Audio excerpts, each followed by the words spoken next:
एक नगर में भगवान शिव का एक भव्य मंदिर था। यहाँ हर वर्ष दूर दूर से भक्तजन शिव जी के दर्शन के लिए आया करते थे। श्रावण का महीना था। दूर दूर से कावड़िए कावड़ लेकर भगवान शिव को जलाभिषेक करते आए हुए थे।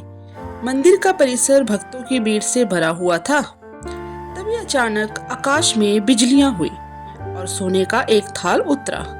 उसी के साथ एक भविष्यवाणी हुई कि जो कोई भगवान शंकर का सच्चा भक्त और प्रेमी होगा उसी को यह थाल मिलेगा। मंदिर के परिसर में उपस्थित सभी लोगों ने यह भविष्यवाणी सुनी। धीरे धीरे सभी इकट्ठे हो गए।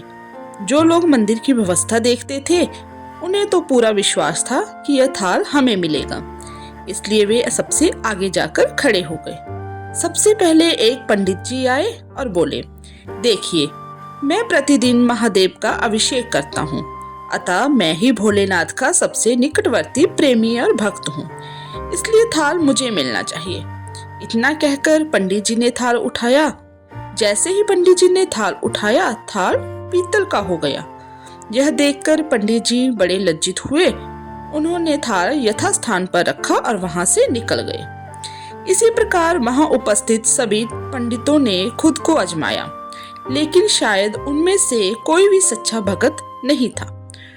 उन्हें भी थाल यथास्थान पर रखकर चले जाना पड़ा। इसके बाद उस नगर के राजा का आगमन हुआ। राजा आगे आए और बोले, मैंने महादेव के मंदिर में बड़ी भारी दान दक्षिणा दी है, इसलिए यह थाल मुझे मिलना चाहिए। इतना कहकर राजा आगे बढ़े और थाल उठाया। जैसे ही राजा ने थाल उठाया, थाल तांबे का हो गया। यह देखकर महाराज भी लज्जित हुए और थाल यथास्थान रखकर एक तरफ खड़े हो गए। इसके बाद इसी तरह एक से एक बढ़कर एक दानी, महात्मा और भक्त पधारे और थाल उठाया, लेकिन किसी के हाथ में कुछ और किसी के हाथ में कुछ हो गया, लेकिन सोने का नहीं रहा।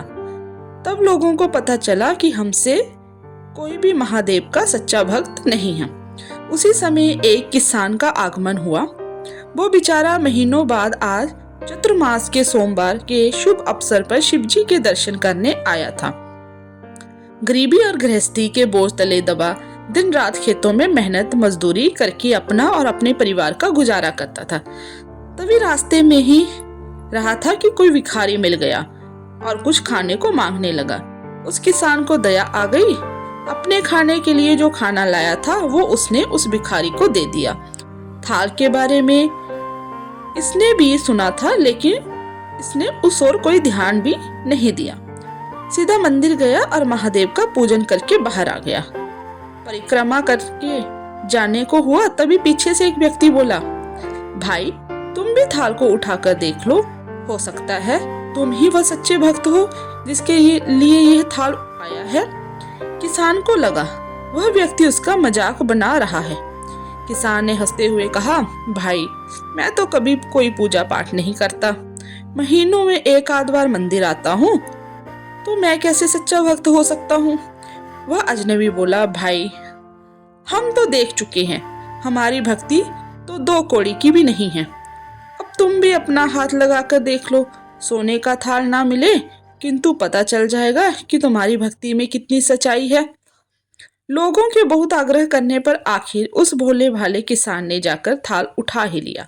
जैसे ही उसने थाल उठाया, लोगों के आश्चर्य का ठिकाना नहीं रहा।